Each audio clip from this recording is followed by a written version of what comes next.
Alright, so I just dropped off my Lumix G9 and I'm looking for a new camera. My main issues with the Lumix G9, I love Lumix cameras. Personally, it's Lumix, Blackmagic or nothing for me. I just like the vibe that those cameras give.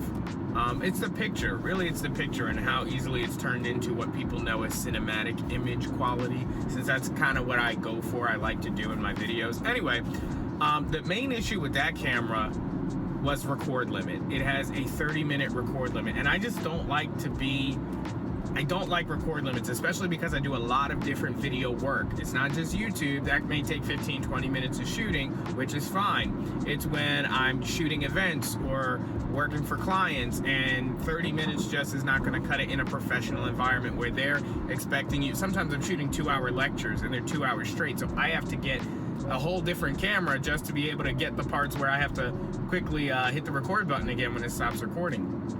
You know, so when those standards are there, I just can't do the 30-minute record limit. Now, other than that, the camera is fantastic. I mean, the image quality is ridiculous. It's 4K, can do 4K 60. It's got dual SD card slots, which is awesome. I love being able to dual wield my SD cards. MFT, so I'm thinking of moving to full frame from the Micro Four Thirds, even though I love that, but obviously Blackmagic and Lumix use Micro Four Thirds, except for a couple cameras that I'm considering, which is the S5, the S1, and also I'm thinking about the Sigma FP, because that's got some ridiculous specs that, you know, it's not talked about. You know, it's usually Sony A7S III, Canon R5, and that's it. That's like the creme de la creme for cameras for content creators and YouTubers. But you know, Lumix has always been my personal favorite, and then this Sigma FP is something that's been really interesting. So I'm gonna check all those out.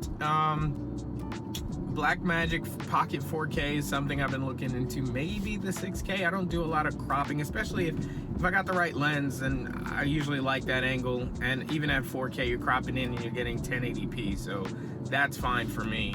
But yeah, so the G9 had to go back for that reason. Other than that, I loved the image stabilization. I wasn't even using a stabilized lens. I was using a what do they call it? Mica. I was using a Mica 25mm video lens, which was fantastic, so smooth. I still have that lens, which again, it's like I'm gonna have to be selling some lenses soon if I end up going with a full frame. And for Lumix, that's an L mount versus the MFT or Micro Four Thirds. So, you know, I'd be getting rid of a lot of gear. I also have a lot of gear for that G9. I have multiple batteries. I've got a wall charger with the dummy battery that goes in there to keep it going indefinitely. A lot of accessories specifically for that. So I'll be selling those off if you're interested.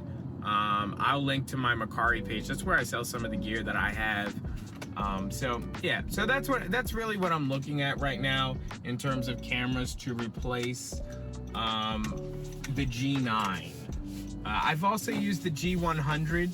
I upgraded from that to the G9. The G100 was okay, but really the noise, I didn't like the noise that I was getting from that camera. Of course, it's got the newer design and aesthetic of the new Lumix cameras with the red record button, but I really didn't like the noise that I was getting. I had I forget what it was called, a DMC, I think it was the LX100 from Lumix. It was a point and shoot fixed lens camera, no interchangeable, nothing. And I loved that thing. The quality that I got out of that camera it punched way above its price range. I'll link to that down in the description below. I've done several videos for Geek Show on that camera.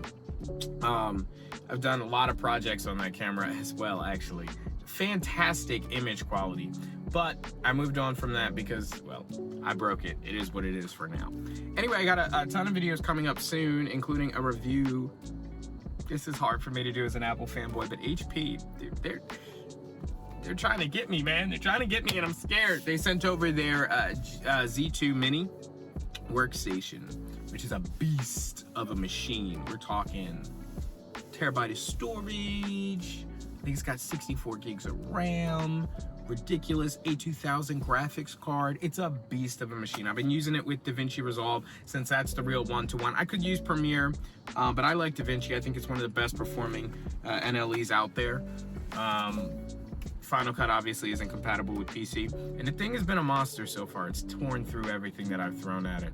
I'm even able to do some other things, and again, I'm comparing this to an M1 Mac Mini for right now, but this is their Mac Studio competitor, so who knows. Anyway, guys, hit the subscribe button, click the bell. I got more content coming very soon, so you're not going to want to miss this. We cover all things tech, iPad Pro, Apple Talk, Pro Audio, and more. I'm Chris Grant Jr. It's the Granite Geek Show.